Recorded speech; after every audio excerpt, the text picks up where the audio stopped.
15 सवाल और हैं अभी ऐसे ही, एक्सपर्ट बना ही देगी ये सीरीज आपको सीडीपी में। During an environmental mapping project in an inclusive primary classroom, a child with dysgraphia struggles with drawing precise coordinates. The most appropriate pedagogical accommodation is to, यानी एक बच्चे को डिस्ग्राफिया है, मैपिंग का प्रोजेक्ट है जहां मानचित्र बनाना है। अब डिस्ग्राफिया वाले बच्चे को लिखने में दिक्कत होती है ना, डिस्लेक्सिया वाले को पढ़ने में दिक्कत होती है, डिस्फेजिया वाले को बोलने में और भाषा को समझने में दिक्कत होती है, डिसकैलकुलिया वाले को मैथमेटिक्स की गणना करने में, कैलकुलेशन में दिक्कत होती है। तो डिस्फेजिया वाला बच्चा है तो उसको मैप को कनेक्ट करने में या बनाने में तो दिक्कत होनी ही है। ठीक, अब इस स्थिति में टीचर को क्या करना चाहिए? तो पूरी तरह से प्रिसाइज कोऑर्डिनेट्स नहीं कर पा, सटीक निर्देशांक खींचने में या बनाने में दिक्कत है उसको, तो शैक्षणिक अनुकूलन या शैक्षणिक तरीका क्या होगा कि उसको हम सिखा पाए? ऑल्टरनेट क्या होगा? पेडागोजिकल मेथड, उसके लिए क्या डिफरेंट अपनाएं डिफरेंशिएटेड इंस्ट्रक्शन को ध्यान में रखते हुए, बताइए।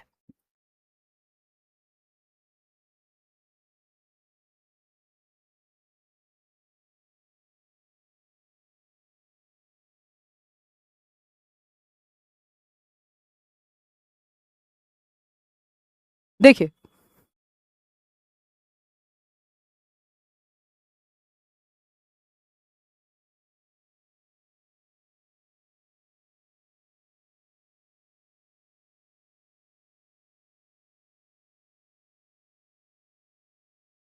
देखो एक बार क्वेश्चन नंबर 16 देखना। Penalize the child's poor drawing skills, उस पर पेनल्टी लगा दो, बच्चे को दंड दो क्योंकि वो नहीं ड्रॉ कर पाएगा डिस्ग्राफिया की वजह से। तो ये गलत तरीका है, ये तो कोई तरीका, कोई मेथड नहीं हुआ एकोमोडेट करने का बच्चे को। सेकेंड ऑप्शन है क्योंकि आपको इंक्लूसिव एजुकेशन में हर बच्चे को सिखाना है अलग अलग मेथड्स अपना करके। Excuse the child from the activity entirely to avoid classroom anxiety and lowered self esteem. बच्चे को आप कहोगे तुम बेटा तुम्हें क्योंकि एंजाइटी है, तुम्हें ये है, तुम गतिविधि से दूर ही रहो, तुम मत पार्टिसिपेट करो, जबकि आपको हर बच्चे को पार्टिसिपेट कराना है, बजाय कि उसको क्या दिक्कत है, उस दिक्कत को समझते हुए उसके लिए सही मेजर्स लेकर के। ठीक, नेक्स्ट है provide adaptive digital tools, tactile map assets और allow the child to verbally direct a partner to draw, कि भाई उसका साथी है वो ड्रॉ कर लेगा, वो उसको गाइडेंस दे सकता है वर्बली। टैक्टाइल मटेरियल दे दो जिसमें वो टच फील कर सके। और भी तो तरीके हैं सिखाने के, सिर्फ यही तरीका थोड़ी कि लिख के ही वो अपनी समझ को व्यक्त कर पाएगा। आइसोलेट द चाइल्ड, आइसोलेट नहीं करना, अलग थलग नहीं करना, लेबल नहीं करना, सेग्रीगेट नहीं करना। Segregation is against the law of nature, अलगाव प्रकृति के नियमों के खिलाफ है। इंक्लूसिव एजुकेशन इसका बिल्कुल खंडन करती है ना। इंक्लूजन और सेग्रीगेशन एकदम ऑपोजिट वर्ड हैं। तो third option is the right answer over here. आगे बढ़ेंगे, क्वेश्चन नंबर 17 देखिएगा ये क्या कहता है। क्वेश्चन नंबर 17 देखिएगा और जवाब दीजिएगा। देखिए फटाफट से।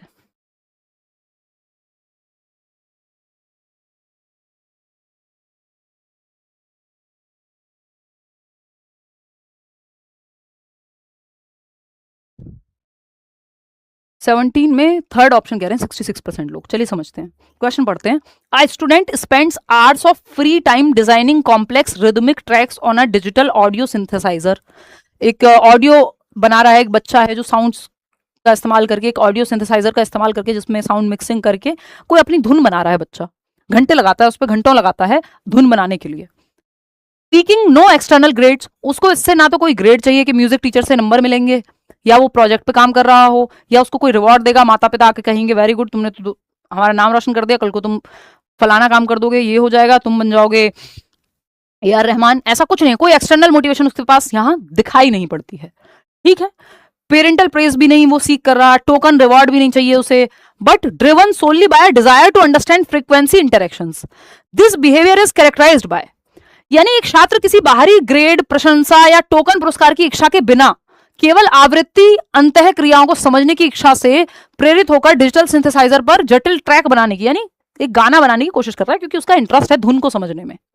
समझ रहे हो कि मुझे मनोविज्ञान में इंटरेस्ट है तो मैं मनोविज्ञान की 4 चीजें एक्स्ट्रा पढ़ूं, तो इसमें कोई मुझे आके रिवॉर्ड नहीं देगा उस चीज के लिए, ना चाहिए। या आपको अगर गाना गाना पसंद है तो आप बाथरूम सिंगर है, मान लीजिए आप गाना गाते हैं, है ना, नहाते हुए, तो आपको कोई रिवॉर्ड थोड़ी दे रहा है, और आप खूब चिल्ला चिल्ला के बढ़िया गाना गा रहे हैं, तो कोई दिक्कत नहीं, इंटरनल मोटिवेशन है।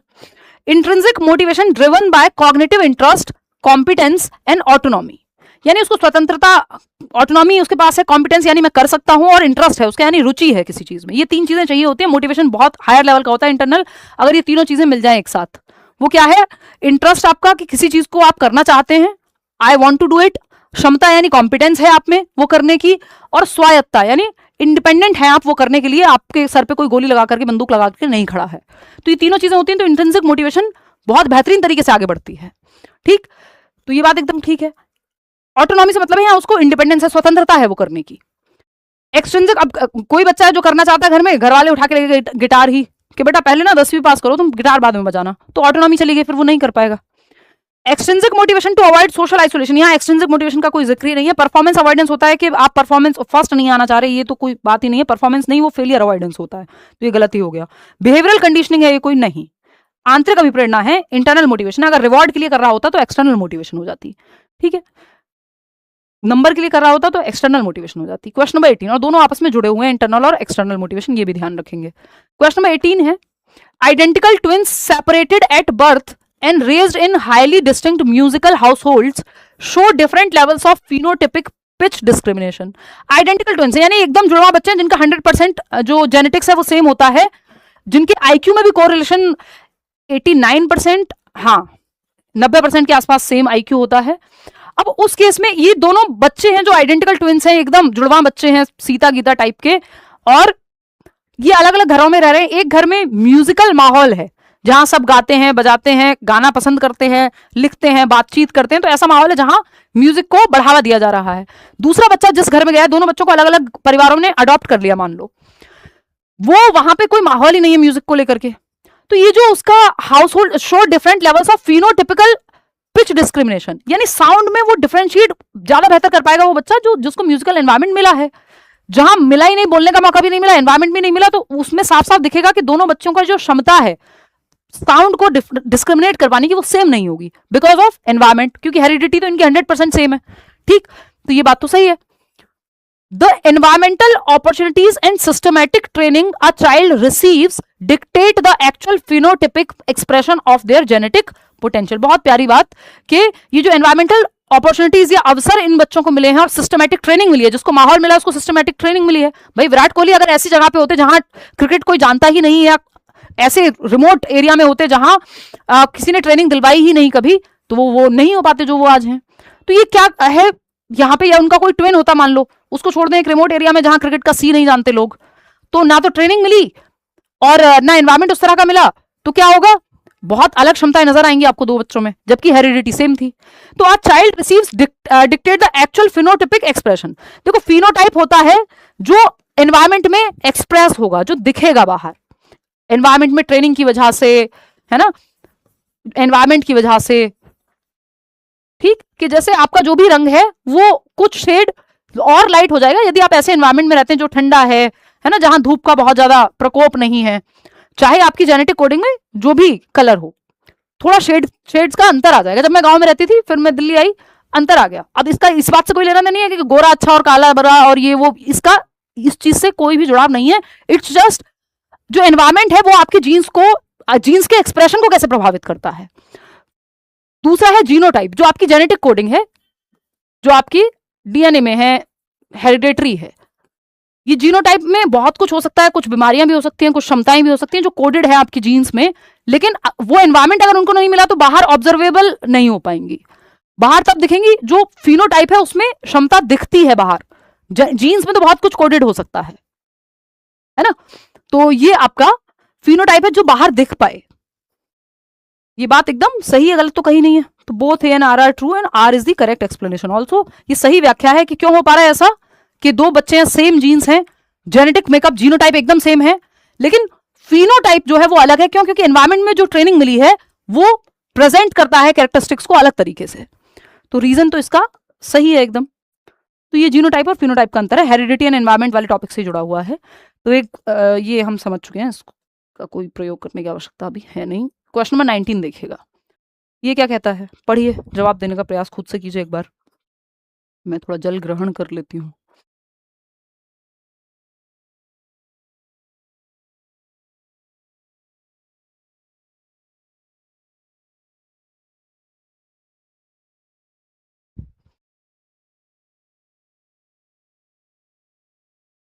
हाँ बिल्कुल हेल्पफुल है तनिषा, पुरानी प्लेलिस्ट भी ऑफ कोर्स। क्वेश्चन नंबर 19 देखिएगा, while constructing a solar powered water filtration system 8-year-old Meera whispers steps to herself. एक 8 साल की मीरा है जो फिल्ट्रेशन सिस्टम जो सोलर पावर्ड फिल्ट्रेशन सिस्टम है, वाटर को फिल्टर करता है सोलर पावर्ड, उसको वो कैसे काम करता है अपने ही आपसे बात कर रही है उसके स्टेप्स को लेकर के। 8 वर्ष की मीरा है। First connect the negative wire, कि भाई ये जो वायर है इसकी पहले नेगेटिव वाली कनेक्ट करो, वायर होते हैं ना तार।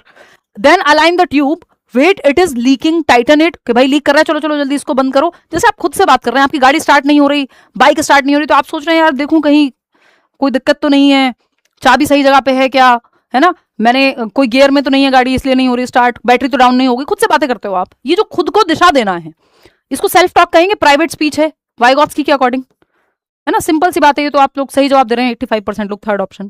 तो ये सिंटैक्स एरर नहीं है, कोई प्री ऑपरेशनल ईगोसेंट्रिज्म नहीं है, ये तो दिशा दे रही है बच्ची खुद को। तो प्राइवेट स्पीच और वाइगॉत्स्की के अकॉर्डिंग पूछा है, ईगोसेंट्रिक तो हम कहते हैं पियाजे के according. Private speech used as a self regulatory cognitive tool, खुद को दिशा देने के लिए प्राइवेट स्पीच का इस्तेमाल वाइगॉत्स्की ने किया है। थोड़ा सा इसमें एज और आगे है, वो 3 से 6 वर्ष कहते हैं, बट ऐसा तो नहीं है कि प्राइवेट स्पीच का इस्तेमाल 8 वर्ष की उम्र में नहीं हो सकता, क्योंकि वो खुद को गाइडेंस दे रही है बच्ची। तो प्राइवेट स्पीच भी वाइगॉत्स्की का कॉन्सेप्ट है, ये बायोलॉजिकल रिफ्लेक्स नहीं है। ठीक, 3 प्रकार की स्पीच की बात वाइगॉत्स्की करते हैं, और इस पे प्राइवेट स्पीच पे एक सवाल हमेशा आता ही है सीटेट में।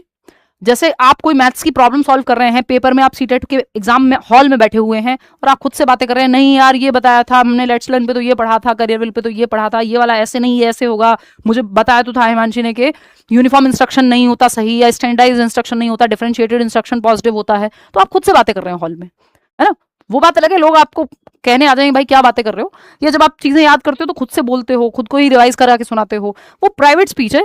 तो जब आप मैथ की प्रॉब्लम सॉल्व कर रहे हो खुद से ही बात कर रहे हो, ये ऐसे नहीं ऐसे होना चाहिए, तो ये भी प्राइवेट स्पीच है, आप खुद को डायरेक्शन दे रहे हो। एक बच्चा ब्लॉक्स को लगाते हुए, कोई अपने खिलौने को जोड़ते हुए बात कर रहा है खुद से, ये वाला नहीं, यहाँ पे ये वाला लगाना था, तो वो प्राइवेट स्पीच का उदाहरण है। बच्चा स्कूल के लिए रेडी होते हुए किताबें रख रहा है, कह रहा है अरे मेरी डायरी तो रह ही गई, खुद से बातें कर रहा है। तो ये 3 से 6 वर्ष में आ जाती है, रहती तो हमेशा है, आप जब चाहें प्राइवेट स्पीच कर सकते हैं।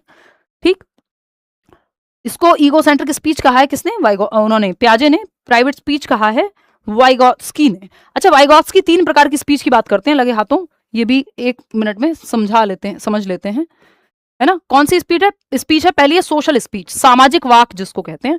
ये 2+ ईयर्स में आ जाता है, बच्चा आपस में, समाज में, यानी अपने दोस्तों से, पापा मम्मी परिवार जो भी होगा आसपास, उनसे बातें करने लगता है। ठीक है, सोशल स्पीच हो गया। प्राइवेट स्पीच क्या है? यानी निजी वाक, ये खुद से बोलना, 3 से 6 वर्ष की उम्र में आ जाता है। खुद को दिशा देना, ये अच्छा माना जाता है क्योंकि बच्चा इससे खुद को आप दिशा दे रहे हैं जब आप खुद से बातें कर रहे हैं। फिर आता है साइलेंट इनर स्पीच। ये जो प्राइवेट स्पीच है ये साइलेंट हो जाती है, अब आपको बाहर बोलने की जरूरत नहीं है। जैसे कुछ बच्चे होते हैं जब छोटे होते हैं तो वो बोल बोल के ही पढ़ते हैं, मन में नहीं पढ़ पाते, क्योंकि 3 से 6 वर्ष की उम्र में है। 6 वर्ष जैसे ही कूद जाएंगे तो फिर धीरे धीरे आप मन में पढ़ने लगते हो, है ना। तो साइलेंट इनर स्पीच में ही कन्वर्ट हो जाती है प्राइवेट स्पीच, फिर चली जाती है अंदर।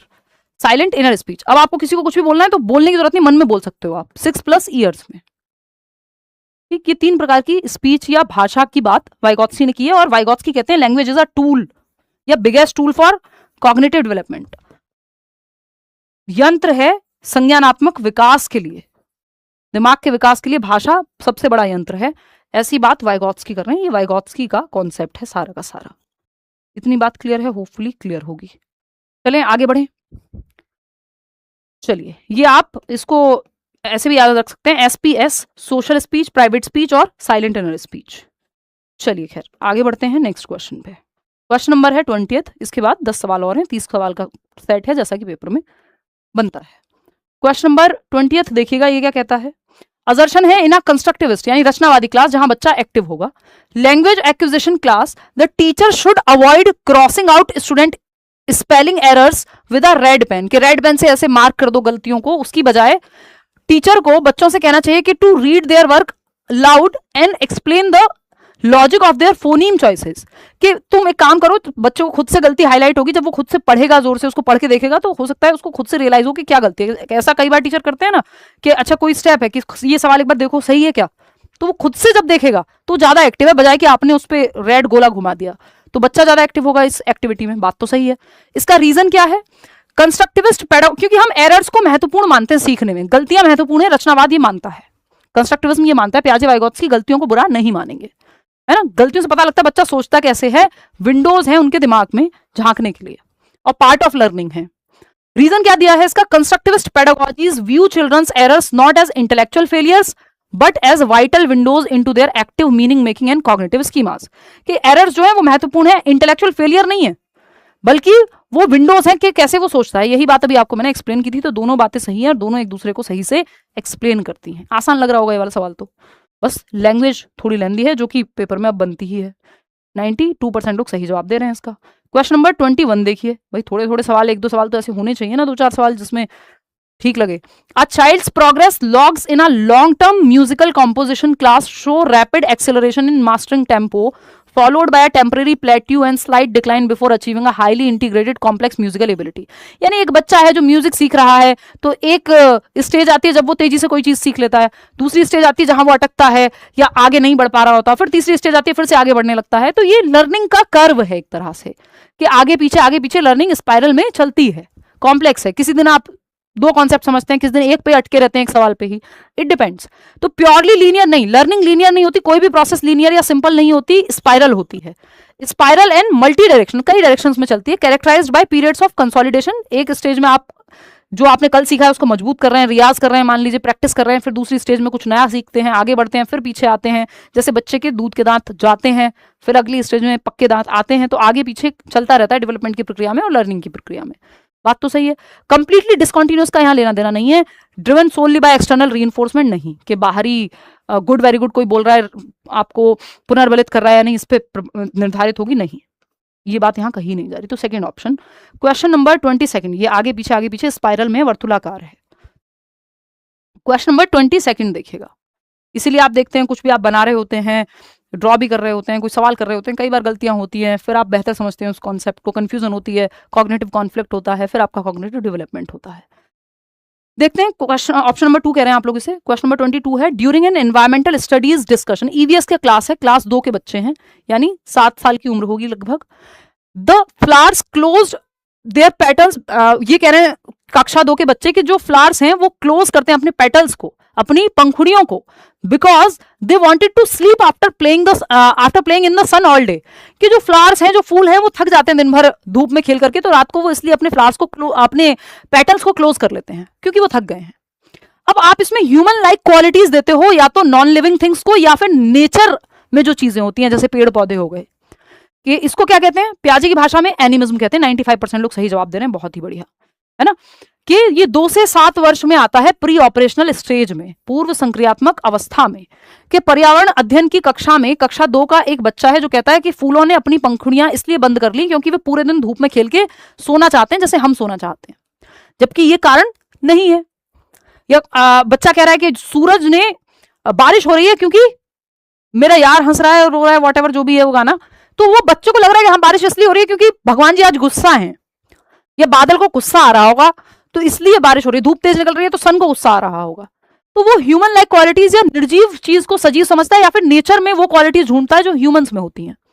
तो इसको एनिमिज्म कहते हैं, एनिमिस्टिक थिंकिंग है ये, सजीववादी या जीववादी चिंतन है, जिसमें बच्चा के एक क्वेश्चन आता है कि एक बच्ची के जब वो रस्सी कूद रही होती है, स्किपिंग रोप, उसके पैर में वो रस्सी अटक जाती है और उसको चोट लग जाती है, तो वो कहती है इस रस्सी ने जानबूझ के मेरे को चोट लगवाई है क्योंकि ये बीच में अटक गई मेरे। वो चींटी मर गई वाला उदाहरण हम बचपन में बहुत आपने कॉमन देखा होगा, किसी बच्चे को चोट लग जाए और माँ बाप थोड़ा जमीन को ऐसे पीट दें तो उसको तसल्ली हो जाती है कि हाँ इसको भी चोट लग रही होगी। ठीक, यही पेन गिर जाए तो बच्चे को लगेगा इस पेन को चोट लगी होगी, गिर गया है। उसकी गुड़िया गिर जाए, उसकी डॉल गिर जाए बच्चे की, कार में चोट लग जाए, टूट जाए तो उसको लगेगा कार को भी चोट लगी होगी, है ना। तो ये जीववादी चिंतन है, एनिमिस्टिक थिंकिंग है, where the child attributes human intentions and emotions to non living और नेचुरल ऑब्जेक्ट्स, जिसमें बच्चा प्राकृतिक अथवा निर्जीव वस्तुओं को मानवीय भावनाएं या इच्छाएं या उद्देश्य प्रदान कर देता है ना। जैसे कई लोग, वो कोई तो कान्हा जी होते हैं ना, किसी प्रकार के, मैं नाम भूल रही हूँ, आई एम सो सॉरी, है ना, जिन लोगों की भावनाएं आहत हो रही हो, बट वो उनको खाना भी खिलाते हैं सुबह, तो वो थोड़ा सा एनिमिस्टिक चिंतन, अगर आप ऐसे साइकोलॉजिकली चाइल्ड डेवलपमेंट के व्यू पॉइंट से देखोगे तो वो उसमें उसका एक उदाहरण हो सकता है। बाकी सबकी अपनी श्रद्धा है भाई, है ना, सिंबॉलिक थॉट है कि आप इस पेन को अगर मैं ईश्वर मानने लग जाऊं तो वो मेरी श्रद्धा है, सबकी अपनी श्रद्धा है। लड्डू गोपाल, एग्जैक्टली, हाँ हाँ हाँ, ठीक, हाँ, तो वो उनको प्रॉपर 3 टाइम खाना खिलाते हैं, लड्डू भी खिलाते हैं, सारी चीजें, तो वो एक तरह एनिमिस्टिक थिंकिंग का एक उदाहरण हो सकता है। ठीक, आगे बढ़ते हैं। एनीवे देखो, an over generalization caused by, नहीं कोई और इसका बनेगा ही नहीं, कुछ और कोई डेफिशिएंसी नहीं है, इसका कोई एक्सप्लेनेशन और है ही नहीं कि इसमें कुछ एक्सप्लेन करने की जरूरत हो। ये ऐसा ही animism, seeing the world as alive with human like thoughts and emotions, है ना, ये पौधों से बात कर रहे हैं। क्वेश्चन नंबर 23 देखिएगा, ये क्या कहता है, two students of the same biological age show distinct learning paths on an interactive block coding application, this variation indicates, यानी जो बच्चे हैं दोनों सेम बायोलॉजिकल एज के हैं, यानी मान लो 12-12 साल के दो बच्चे हैं, सेम उम्र के हैं, सीता और Gita, show distinct learning paths on an interactive block coding, अलग अलग क्षमता प्रदर्शित करते हैं जब उनको कोडिंग के लिए एक ब्लॉक दिया जा रहा है, कुछ भी जो भी कोई भी एक्टिविटी वो कर रहे हैं, तो अलग अलग क्षमता है, हो सकता है एक बच्चा बहुत अच्छा हो, दूसरा कम अच्छा हो, एक बच्चा भाषा में अच्छा हो, दूसरा गणित में अच्छा हो, सेम उम्र होने के बावजूद, पॉसिबल है। एजुकेशनल एप्स आर इनइफेक्टिव, इसमें हम ये कहेंगे कि ऐसा इसलिए हो रहा है क्योंकि ऐप खराब है, नहीं भाई, इंडिविजुअल डिफरेंस है बच्चे में। संज्ञानात्मक विकास विशुद्ध रूप से कालानुक्रमिक आयु की अनुरूपता का परिणाम है, नहीं, कि सिर्फ क्रोनोलॉजिकल एज, जितने साल आपको धरती पे आए हुए हो गए उसको क्रोनोलॉजिकल एज कहते हैं, जो आपकी डीओबी से आज तक का समय है। तो ऐसा नहीं कि सिर्फ क्रोनोलॉजिकली दो सेम एज के लोग बिल्कुल अलग सोच सकते हैं, उनकी संज्ञानात्मक क्षमता, cognitive level, IQ level different हो सकता है, इंटेलिजेंस का स्तर। Standard classrooms must replace interactive apps, ये भी बेकार बात है, देखना है बच्चे के पक्ष में कौन सा ऑप्शन बात कर रहा है, वो है 4th option, learners possess individual learning rates, हर बच्चे का अपनी गति होती है, अपनी दर होती है सीखने की, shaped by the interaction of heredity and environment, के कारण जो भी उनका एक कॉम्बिनेशन बना है उसके आधार पर वो अपनी दर पे सीखते हैं, किसको कैसा एनवायरमेंट मिला है ना, किसका किस चीज में इंटरेस्ट है, ये सब रीजंस हो सकते हैं, 4th ऑप्शन। क्वेश्चन नंबर 24 देखिएगा, अब थोड़े से आसान लग रहे होंगे लास्ट में आते आते सवाल, देखिए, कॉन्ट्रास्ट हाउ जीन पियाजे and Lev Vygotsky would explain a 5-year-old child muttering aloud to herself, first connect the blue block then make the tart roll, यानी एक बच्चा जो अपना रोबोटिक्स को एक खिलौने को डिजाइन करते हुए या उसके साथ बात कर रहा है, उसके साथ खेलते हुए, पियाजे और वाइगोत्स्की कैसे अलग अलग सोचेंगे सेम एक्टिविटी को करते हुए, कि एक बच्ची है शीला, वो कोई खिलौना या रोबोटिक्स बना रही है, रोबोटिक्स टॉय है एक उसका जिसको वो असेंबल कर रही है और अपने आप से बातें कर रही है, तो पियाजे और वाइगोत्स्की का देखने का नजरिया कैसे अलग होगा सेम एक्टिविटी को। आपको पता है ये प्राइवेट स्पीच है वाइगोत्स्की के अकॉर्डिंग, पियाजे के अकॉर्डिंग इसको ईगोसेंट्रिक स्पीच कहते हैं। तो पियाजे इसको सेल्फ टॉक कहेंगे, ईगोसेंट्रिक स्पीच कहेंगे, representing pre operational cognitive limitations, हाँ बिल्कुल सही बात है कि बच्चा सेल्फ सेंटर्ड है इसलिए ईगोसेंट्रिक टॉक कर रहा है, while Vygotsky would view it as private speech acting as an essential self regulatory या सेल्फ डायरेक्शन देने वाला एक चीज। बायोलॉजिकल मैचुरेशन का रिफ्लेक्स है, vocalisation as a form of socialised speech, ये वाइगोत्स्की कहेंगे, पियाजे नहीं कहेंगे। Both theorist would agree that this vocalisation is a sign of sensory processing delay है, कोई नहीं, तो 3rd ऑप्शन ही सही है कि पियाजे इसको स्वयवार्ता या ईगोसेंट्रिक स्पीच का या सेल्फ टॉक का उदाहरण मानेंगे जो पूर्व संज्ञानात्मक अवस्थाओं की सीमाओं में से है, और वाइगोत्स्की इसको सेल्फ टॉक या प्राइवेट स्पीच जो खुद को दिशा देने के लिए बच्चा इस्तेमाल कर रहा है, अच्छी है संज्ञानात्मक विकास में, तो 3rd ऑप्शन यहाँ सही हो गया। कितने लोगों ने कहा है देखना एक बार 3rd ऑप्शन, 89% लोग तो सही जवाब अब आप दे रहे हैं। क्वेश्चन नंबर 25 देखिएगा, ये क्या कहता है भाई, क्वेश्चन नंबर 25 कहता है to implement continuous and comprehensive evaluation, CCE, सतत एवं व्यापक मूल्यांकन को इंप्लीमेंट करते समय, जो सीबीएसई के द्वारा एक मूल्यांकन का सिस्टम है जिसको अप्लाई करते समय, during an environmental project, EVS के एक प्रोजेक्ट में, on carbon footprint reduction, a progressive teacher should, क्या करना चाहिए टीचर को, भाई बच्चे को एक्टिव रख के आकलन करना, सिंपल बात, चाहे आपको कुछ समझ ना आया हो इस सवाल में, बच्चे को एक्टिव रख के उसका आकलन करें आप, सीसीई यही कहता है। तो assign grades strictly based on single standardised test, नहीं, सीसीई कह रहा है स्कोलेस्टिक और को स्कोलेस्टिक, करिकुलर और को करिकुलर सभी पहलुओं में बच्चे का आकलन करो आप। वो जो 360 डिग्री असेसमेंट की बात नेशनल एजुकेशन पॉलिसी कह रही है, वो लगभग सेम बात सीसीई भी कह रहा है इतने सालों से। एक एग्जामिनेशन का, असेसमेंट का, इवैल्यूएशन का सिस्टम है सीबीएसई के द्वारा लागू किया हुआ, कि सतत रूप से समय समय पे आकलन करते रहो और हर पहलू में आकलन करते रहो। तो कलेक्ट क्वालिटेटिव एविडेंस, हाँ क्वालिटेटिव एविडेंस की बात करेगा CCE. Problem solving, self assessment, सही बात है। रिजिड, ये नेगेटिव हो गया। बच्चे के रिवॉर्ड ओनली, नहीं, रिवॉर्ड ओनली दो स्टूडेंट्स जो नंबर ज्यादा लेके आ रहे हैं, नहीं। तो ये सबसे जो बेहतर ऑप्शन है वो यही है कि क्वालिटेटिव डेटा, कौन किस क्षेत्र में अच्छा है, हो सकता है कोई बच्चा म्यूजिक में अच्छा हो, कोई स्पोर्ट्स में अच्छा हो, उनके बारे में डेटा कलेक्ट करना, उस हिसाब से उनको अपॉर्चुनिटीज देना, उनका आकलन करना। ठीक है, चलिए आगे बढ़ेंगे। क्वेश्चन नंबर 26 देखिएगा, ये क्या कहता है, providing half solved coding scripts to a student struggling with logical loops in an effective instructional scaffolding strategy, यानी कोडिंग के साथ संघर्ष कर रहे छात्र को आधा हल किया हुआ कोड प्रदान करना पाड़ का एक प्रभावी उदाहरण है। यानी बच्चा जो है एक स्ट्रगल कर रहा था एक कोडिंग का सवाल सॉल्व करने में, तो उसको हाफ सॉल्व प्रॉब्लम दे दी, हिंट दे दिया, 2 स्टेप सॉल्व कर दिया कि आगे वो उसको मदद मिल जाए। तो तो ये तो अच्छी बात है, एक अच्छा स्ट्रेटजी है स्कैफोल्डिंग की। वाइगॉत्स्की भी कहते हैं टेम्परेरी हेल्प दी है टीचर ने, हिंट दिया है। स्कैफोल्डिंग इन्वॉल्व्स, इसका रीजन क्या है, scaffolding involves giving temporary adjustable support that is gradually faded as the student develops cognitive independence. ये भी बात सही है कि कोडिंग के साथ संघर्ष कर रहे छात्र को आधा हल किया हुआ सवाल देना पाड़ का उदाहरण है, बिल्कुल परफेक्ट बात है। पाड़ एक अस्थायी चरण दर चरण सहायता है जिससे छात्र की क्षमता बढ़ने के साथ साथ धीरे धीरे ये इसका ट्रांसलेशन में गड़बड़ है, लेकिन ये कहना चाहता है कवि कि धीरे धीरे सपोर्ट कम कर लिया जाता है जैसे जैसे बच्चे की क्षमता बढ़ती जाती है, स्कैफोल्डिंग कम कर ली जाती है। जैसे जैसे डिफिकल्टी लेवल कम होगा बच्चा खुद से सॉल्व करने लगेगा। भाई साइकिल चलाना सिखा रहे हो आप, पीछे से पकड़ते हो, तभी तक तो पकड़ते हो जब तक बच्चा खुद से नहीं चलाने लगता। जैसे ही वो खुद से चलाने लगेगा छोड़ देते हो वो हेल्प। अब आपको हेल्प मिल रही है क्वेश्चन सॉल्व करने, पेपर देने थोड़ी मैं आपके साथ जाऊंगी। तो स्कैफोल्डिंग तब तक है जब तक आप खुद से सॉल्व करना सीख जाएंगे सवाल, ठीक, फिर वो उस मात्रा में हटा ली जाती है। तो A and R both are true, इसमें कोई भी दो राय नहीं है, और ए एन आर सही है और सही से व्याख्या भी करता है ए की जो आर है आपका, ठीक है। क्वेश्चन नंबर, तो ये वही साइकिल वाला उदाहरण है, धीरे धीरे स्कैफोल्डिंग हटा ली जाती है जैसे जैसे आप खुद से स्वयं से करने लगते हैं किसी काम को। क्वेश्चन नंबर 27 देखिएगा। A student learns the implicit norms of teamwork, active listening and peer negotiations while participating in a middle school theater production. This is an example of, एक छात्र माध्यमिक विद्यालय यानी 6ठी से 8वीं कक्षा में होगा कि नाटक में भाग लेते समय एक जैसे नुक्कड़ नाटक टाइप होते हैं उसमें टीम वर्क, सक्रिय रूप से सुनना, सहकर्मियों के साथ बातचीत करना, एक दूसरे को समझना, ये सब सीख रहा है। ये किसका उदाहरण है? प्राइमरी सोशलाइजेशन का, सेकेंडरी का, रोट बिहेवियरल कंडीशनिंग है, इसमें रट्टा तो कहीं नहीं लग रहा, बच्चा तो एक्टिव ही है। इनेट बायोलॉजिकल मैचुरेशन का नहीं भाई, सोशली बात हो रही है, ग्रुप में सीखने की, और कहाँ हो रही है? स्कूल में हो रही है, घर पे तो नहीं हो रही है। तो ये सेकेंडरी सोशलाइजेशन, वो ग्रुप में रहना, समाज में कैसे, समाज के क्या तौर तरीके, नियम, कायदे, कानून है, कैसे रहते हैं, ये वो सेकेंडरी सोशलाइजिंग एजेंसी से सीख रहा है जिसको स्कूल कहते हैं। अगर ये घर पे सीख रहा होता तो ये प्राथमिक फैमिली हो जाती, ठीक है। सामाजिकरण क्या है? एक प्रक्रिया है जिसके माध्यम से आप समाज के एक्टिव मेंबर बनते हैं, समाज में रहना, उसके तौर तरीके, नियम, कायदे, कानून सीखते हैं। क्वेश्चन नंबर 28, और इसका सोशलाइजेशन का जेंडर पर प्रभाव पड़ता है। इस बार एक क्वेश्चन आया हुआ था, बिल्कुल साफ साफ ध्यान रखिएगा कि अगर आपको जो कहानियां सुना करके बड़ा किया गया है घर में, तो जेंडर का कॉन्सेप्ट, जिन घरों में दोनों भाई बहनों को बराबर अधिकार मिले हैं, सेम तरीके से देखा गया है, तो वहां पे उसका सोशलाइजेशन बच्चे का, उसका समाज में रहने का तौर तरीका डिफरेंट होगा। जहां एक पहलू को दबाया गया है, एक पक्ष को दबाया गया है, या सेम आजादी नहीं मिली है, वहां डिफरेंट होंगी चीजें, या उसका प्रभाव पड़ेगा कि जेंडर को कैसे देखते हो आप। क्वेश्चन नंबर 28 देखिएगा। Identify the correct pedagogical statement regarding the relationship between maturation and learning. Learning और मैचुरेशन के बीच में ये रिश्ता क्या कहलाता है, इसके बारे में सही स्टेटमेंट चूज करने हैं। 4 ऑप्शन है। पहला है, learning cannot be forced through rigorous drills before the baseline neurological maturation of relevant motor and cognitive regions achieved.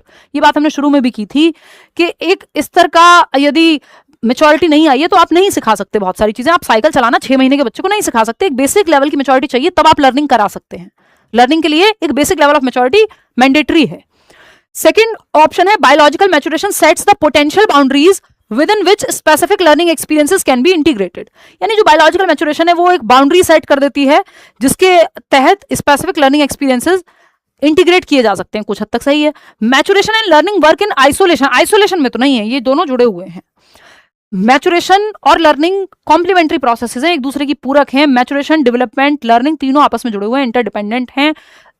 ऐसा नहीं है कि यह डेवलपमेंटल प्रक्रियाएं हैं, विकासात्मक प्रक्रियाएं हैं, चाहे वो मैच्योरिटी हो चाहे वो लर्निंग हो।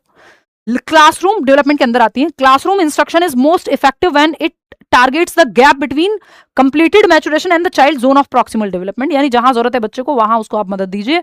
फर्स्ट और फोर्थ यहां से ही लग रहा है, और हमें सेकंड में भी कोई ऐसी आपत्तिजनक बात नहीं लगी कि जो मैच्योरिटी है वो कुछ हद तक लिमिट सेट कर देती है, क्योंकि हेरिडिटी ब्लूप्रिंट तैयार करती है कि आपकी एक हाइट बढ़ेगी, इस लेवल तक ही जा पाएगी।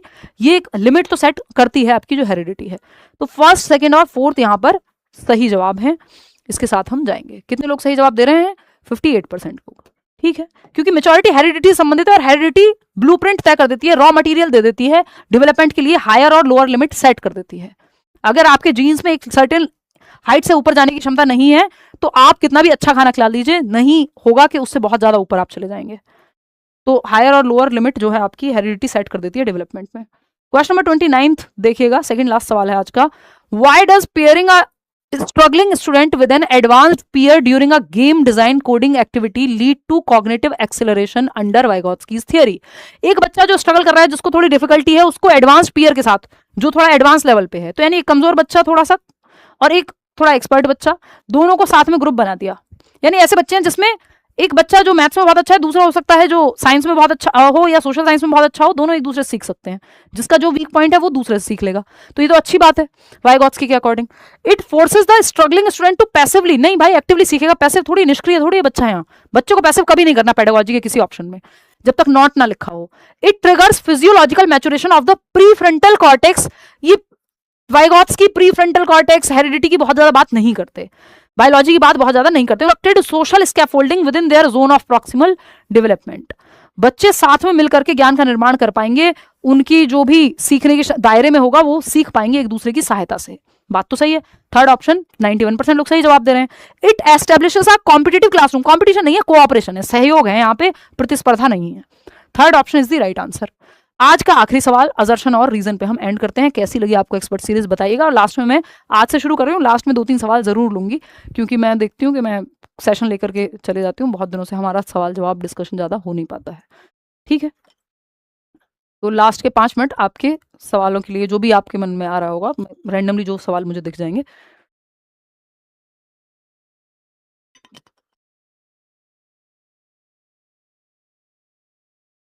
चलें आगे।